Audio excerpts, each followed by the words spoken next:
In this video, we're going to talk about what it looks like to utilize full hookups once that you get to the campground. So most campgrounds will have full hookups. And so what that is all three of your main utilities. So you have an electrical hookup, you have a water hookup, and you have a sewer hookup. And so these are the three things that you're going to need to connect to your RV to be able to just kind of have that at-home feel for the time that you're at the campground.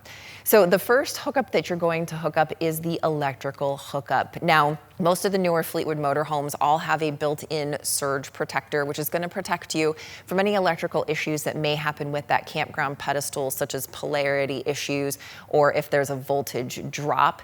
It does not protect you from something like if there were to be a lightning strike. So whether you choose to use an auxiliary surge protector or just go with what you have on board of your motorhome, totally your choice. We personally use an auxiliary surge protector that we plug our motorhome into that surge protector and then plug that surge protector into the pedestal. So when you arrive at the campground, the breaker should be in the off position, and you want to just make sure that it is in that off position before that you plug in your electrical connection. So you're going to plug that in, turn on the breaker, and you now have electricity to your motorhome. You can run your air conditioners, your fridge is going to be hooked up to electric. All of the wonderful things that run off of electricity are now available for your use using the campground's electrical power supply. So the next step in hooking up is going to be to go ahead and hook up to the campground water. Now, a couple of things to think about and to be aware with hooking up to water is that you're not always going to know if that campground's water spigot is very high pressure or not.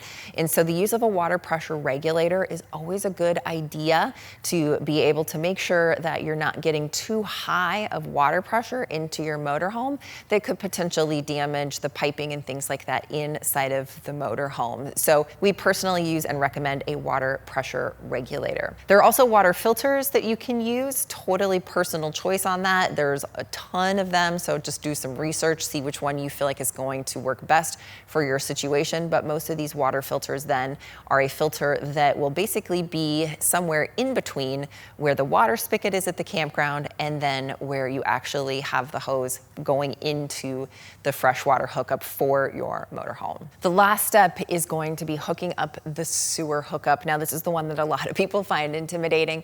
It is not intimidating at all. So what you're going to do is you're going to make sure that your sewer hose is connected to the bayonet connection on your RV, and then you're going to put the sewer hose elbow into where the sewer outlet is in the campground. Now, different campgrounds can be set up differently. Some of the adapters that you may need is a rubber donut or other types of devices that screw in. You'll just kind of have to have some of these on hand and then see when you get to the campground what sort of connection that they have for the sewer. Now, one thing you have to remember is the old phrase that you know what flows downhill. So it's always a good idea to get a ladder support that you can put your sewer hose on to make sure that you've got a uphill to downhill flow situation when it comes to the liquids going through that sewer hose.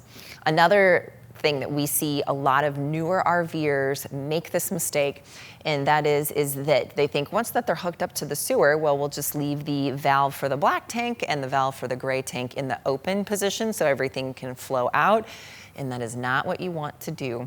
So you want to close that black tank valve and leave it closed because it is not going to bode well when you get a lot of solids build up and there's not enough liquid in that black tank to liquefy the solids. So the black tank should always be something you keep that valve closed at all times unless you are actively dumping or flushing that black tank out. The gray tank can be somewhat optional. So personally, for our use and our application, we leave that open. We're running our washer or dryer a lot. We're running showers, lots of things where we would easily fill up our gray tank daily if we didn't just leave that gray tank open.